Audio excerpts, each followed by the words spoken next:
Welcome to the True North Country Comics Podcast, dedicated to promote Canadian comic book and graphic novel creators and supporters. I'm John Swinimer. On this episode, I chat with Canadian creators about The Boy and The Heron, the latest movie from Studio Ghibli, and the studio's impact on comic book creation. This podcast is available on Apple Podcasts and Google Podcasts and YouTube. Please like and subscribe to that video channel. And if you want to help the site and the podcast, please consider supporting the effort by chipping in at ko-fi.com/True North Country Comics. Your patronage is greatly appreciated. Studio Ghibli has once again produced a masterpiece of a film. The Boy and the Heron is yet another mesmerizing movie that will entertain and delight viewers of all ages. And more specifically, this new feature will be yet another enticing influence for Canadian animators, cartoonists, and comic book creators. Prior to the film's opening on December 8th, I reached out to some Canadian comic book creators to get their input about The Boy and the Heron and Studio Ghibli. Here's what they had to say. Francine Delgado is a passionate Costa Rican comic and visual development artist. She's been living and working in Vancouver, British Columbia since 2014 as a lead and senior designer for feature films and TV shows. Creating new worlds and telling character stories in a visual way has always been her passion. She's been working most recently as a comic cover artist for the Golden Age comic tributes, as well as helping indie writers create their comic pitches. When I asked Francine to provide her thoughts about Studio Ghibli and The Boy and the Heron, she passed this along to me. She said, Studio Ghibli has managed to tell very diverse types of stories, often with a female protagonist, and as a woman myself, was amazing seeing young women being the main characters of these films. And of course, the animation itself is impeccable. When I asked her about The Boy and the Heron, she said, I can say without a doubt this is a Ghibli movie for sure. Has a magic feeling and warm style, the friendly-looking characters mix with some very cartoony ones, and the background design is stunning as always. Graham Annable is an Oscar-nominated director, cartoonist, and animator living just outside of Ottawa with his wife and two boys. Graham's unique voice has been consistently recognized in the mediums of film, games, and graphic novels throughout his career, garnering numerous awards and nominations along the way. When he's not taking his pugs on a walk in the woods, he can usually be found doodling ideas for his latest project in the studio. Graham's latest book is Eerie Tales from the School of Screams from First Second Books. How has Studio Ghibli films influenced your work? Gosh, I don't know. I'm always blown away at how do you define what they do? The sort of whimsy that is in their movies, and it's not just Miyazaki, but everything that comes out of that studio. There's such a whimsical element, a surreal thing. I feel like their movies are the closest things to sort of modern day fairy tales, because they incorporate a lot of the same aspects in my mind of that. Like they're magical worlds, but there's always a feeling of intense consequence to things. And I really appreciate that. And I feel like that's stuff that I try to wrestle with stories that I do. I don't know that I do things necessarily as magical or whimsical as a lot of the Ghibli films, but that level of consequence to actions and things, some really bad things can happen in those movies that is always impressive to me and kind of keeps the tension for the whole experience, because there's a feeling of like the parameters are different when you watch a Studio Ghibli film for me. Are there any particular aspects of the Studio Ghibli animation that inspires you? I'm always so impressed with just little nuances that feel so grounded in real human movement. And yet it's very, it's very stylized in the way everything moves, but characters will just do little things that are just so perfectly mundane and beautiful little human things. On the flip side of that, I'm also impressed with just the inventiveness of a lot of the animation. I always think about those little bobblehead characters, I've forgotten their names, in Princess Mononoke when they do the little head shake thing and that little jitter that they do. It's like, man, that is such a cool idea. And paired with the audio that they chose for it, it's just a brand new thing they just invented, and it's so cool. This is a tough question, but with the broad catalog that Studio Ghibli's produced, do you have a favorite film so far? Oh my gosh. That is really tough to say, because so many of the films have so many amazing qualities to them, and they're all, they're similar, but they're all different. I mean, I guess as far as a go-to, the one that I keep watching probably more than the others is probably Spirited Away. Although I will say I have seen The Boy and the Heron, and that I feel like is a movie I'm going to be coming back to quite often as well. It's hard. It's hard. I've got two boys, and they've watched a lot of these movies now with me. And man, they love my neighbor's Yamada. Oh, really? Oh, They okay. love that film. They cannot watch that film enough times. Like we have watched that one 1,000 times now at this point. And it is great. It is great, but it's totally different from a lot of the other Ghibli stuff. That's true. Now, you mentioned you've already seen The Boy and the Heron. That's in theaters December 8th. Without giving anything away, what are your thoughts about the film? And maybe you could pick out one or two things that have led you to inspiration. I mean, again, with so many of their movies, I was really struck by how perfectly they create a sense of place. As soon as that film gets going, and not to give too much of anything away, but the location that the boy finds himself in, this new space with the house and the pond and everything, it's like I felt like I knew where everything was. Like in a weird way, they just do such a good job of creating sense of place that, and it really, as a viewer, brings you into that story so much more. You feel like the distance from the house to the pond to, I don't know, it's just because you get all these quiet moments with the characters at the beginning that create that sense of being there. It's really impressive. Is there anything else you want to add to this discussion? Just that I'm always excited whenever Studio Ghibli releases a new film.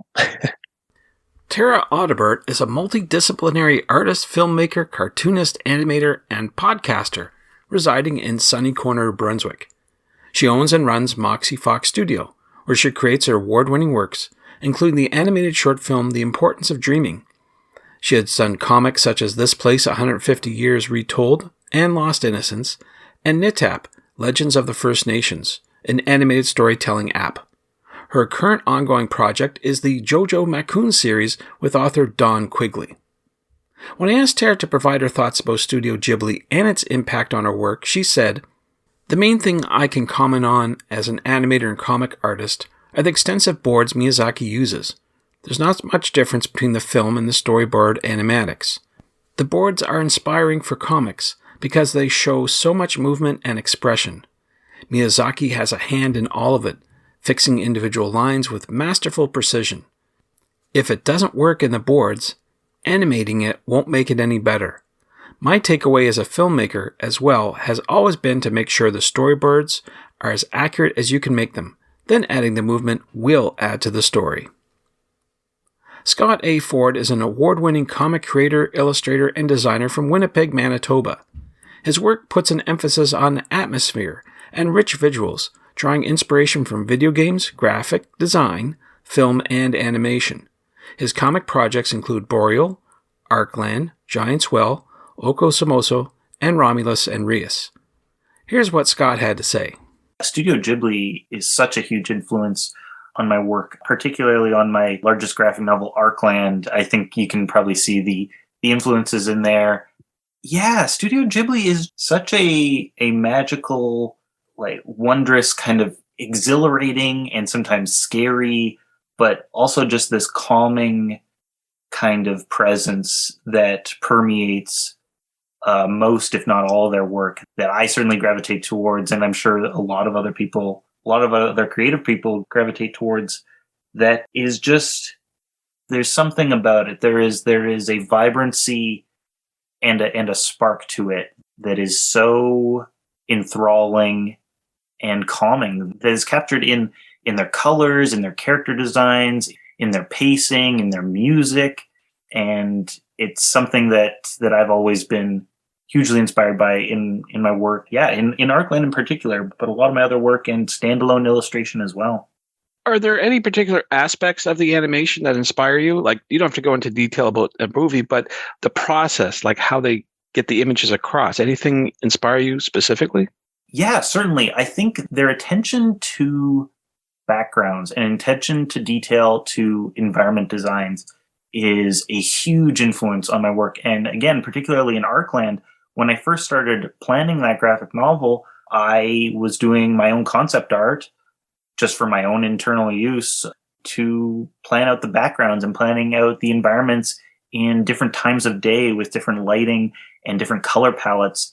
And Studio Ghibli's work overall was such a huge influence on that.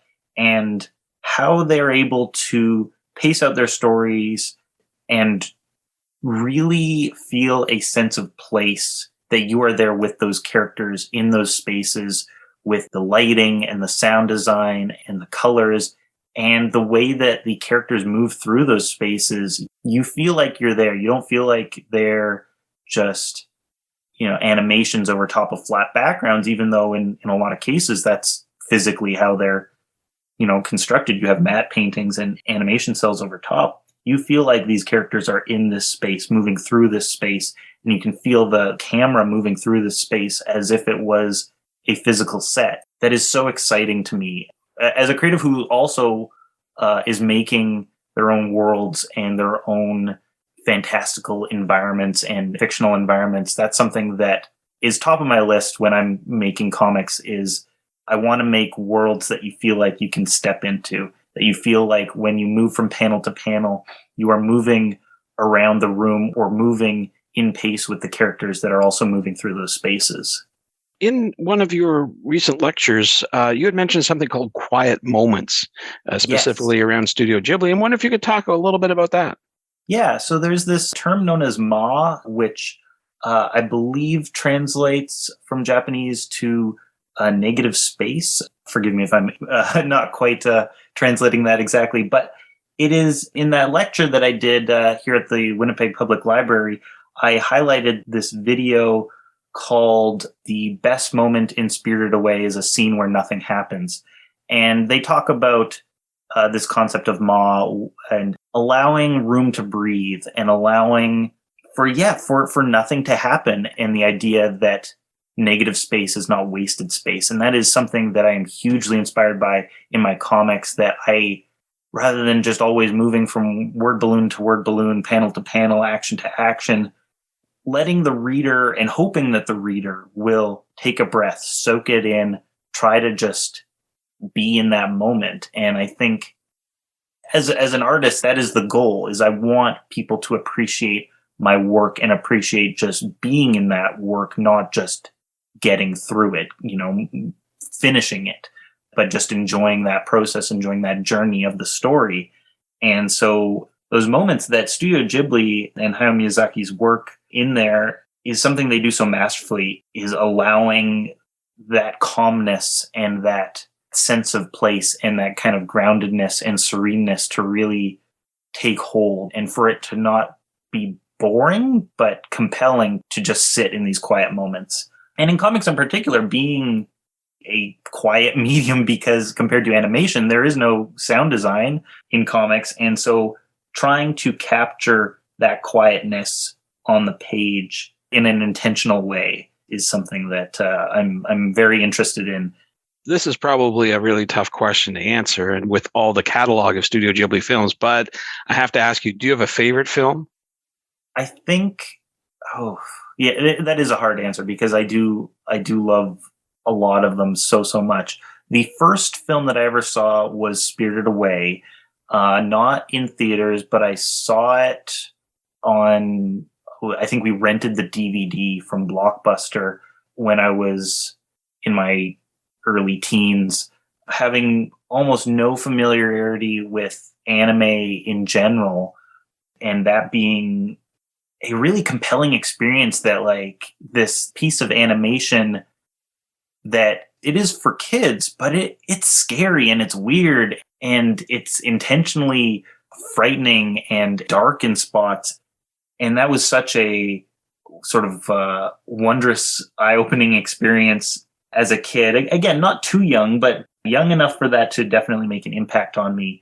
And so, yeah, Spirited Away will always have a soft spot in my heart for that. And just the sheer amount of variety in that movie, the different environments, the different characters, like the whole cast of characters and spirits that come into that bathhouse are so wonderful and fantastical.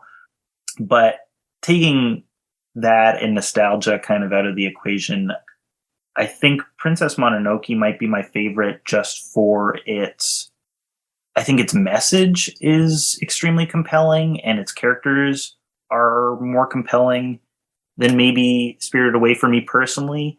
And the ending of Princess Mononoke in particular is something that will stick with me forever. And it is the way the ending is handled in Princess Mononoke is something that I think has really influenced my own storytelling and has really influenced how I end a lot of my comics and how I think about ending my comics, on where the conflict resolves, or if the conflict resolves, and what the ending proposes to the characters and the world after the story ends, and where you're left to wonder how life moves on afterwards, is something that I think that movie does extremely well and is extremely powerful.